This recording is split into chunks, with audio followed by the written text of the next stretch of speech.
Distracted driving continues to be an emerging threat to your driving employees and the public in general. Every day, 9 people are fatally injured in the United States because of distracted driving. While this video does not address all of the elements of a fleet safety program, we hope the tools we provide will allow you to prevent distracted driving to protect your employees and the motoring public. Let's begin by defining our topic.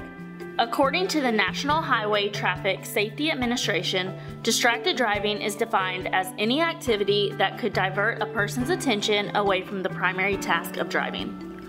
All distractions endanger drivers, passengers, and bystanders' safety. In fact, distracted driving is one of the top 3 primary causes of motor vehicle accidents, along with speed and alcohol. It's estimated that many distracted driving incidents go unreported, as drivers may not feel comfortable reporting distractions.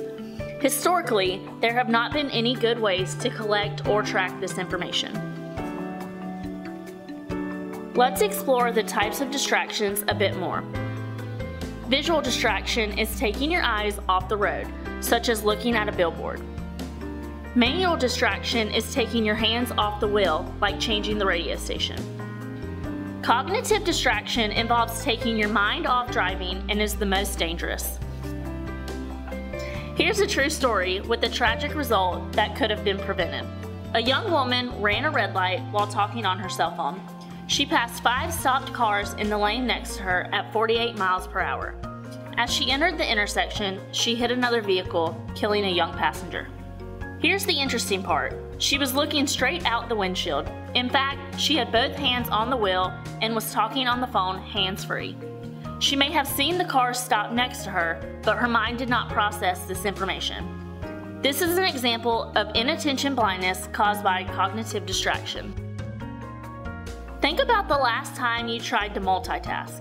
It's impossible for your brain to take in information and process it while also focusing on something else.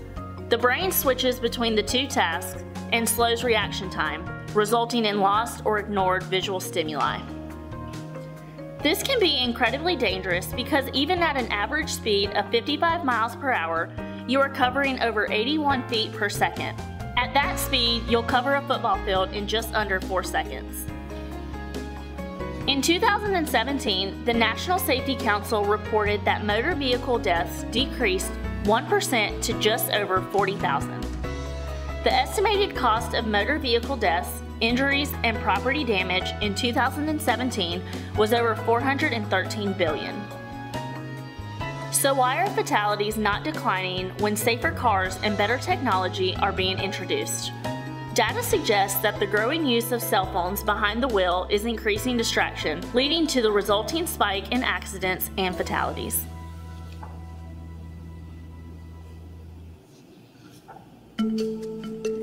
Let's look to the recent past linked to the subject of mobile-related distracted driving. In 2010, the National Safety Council estimated 160,000 crashes involved texting and/or emailing versus 1 million crashes that involved talking on a cell phone.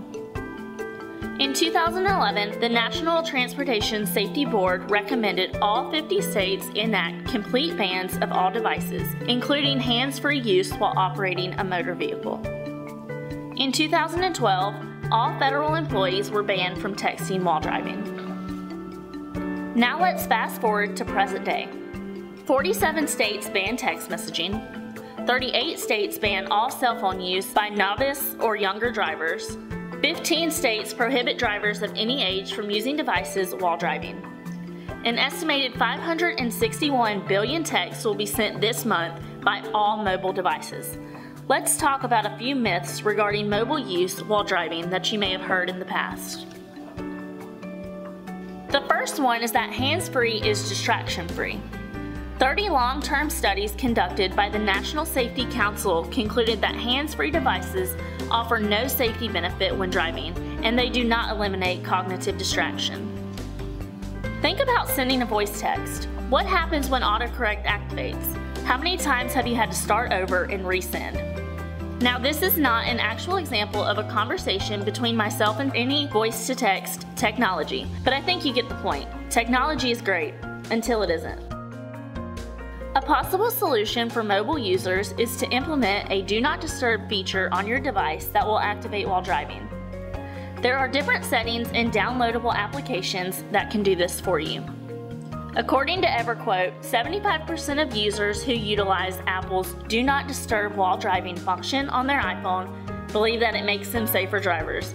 iPhone use among drivers decreased by 8% with this feature turned on. Another misconception is that using your cell phone at a stoplight is safe. 32% of US adults admit to texting at a red light. It may seem safe since you're not moving, but AAA reports that a driver's distraction may extend up to 27 seconds after they finish sending a text. Not to mention, it is illegal in some states.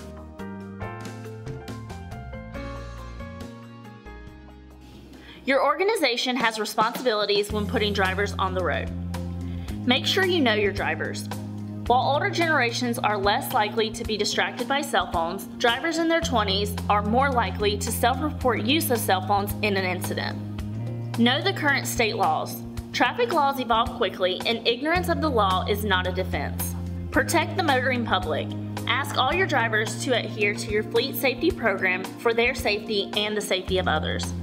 Get buy-in support from every level. It's important to remember that your fleet safety program is only as good as top management's commitment and support to it. For example, banning cell phone use for drivers but requiring those drivers to answer the phone while they are on a run defeats the purpose and sends mixed signals.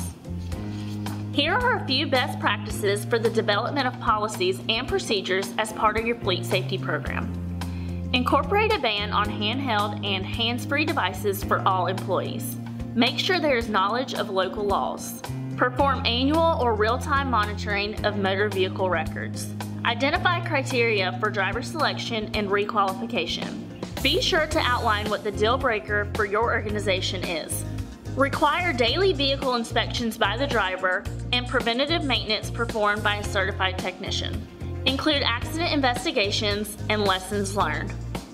Provide annual refresher and per incident driver training to reinforce good habits and company policies. Conduct regular audits and revisions to the program. Some employers have trouble with management and enforcement of their fleet safety programs. Here are a few examples of ways to monitor and enforce your program. Use the honor system, for example with employee pledges. Encourage feedback from others, for example, how am I driving bumper stickers? Visual observations by staff, such as driver trainers, and ride-alongs to determine compliance, reinforce good driving habits, and recognize good drivers. The positive message that your drivers should receive here is that we care about our drivers and the interaction they have with the public. Here are some additional research sources to help you stay current. You'll find that these sites are revised on a regular basis as new research and stats are available or as the laws change.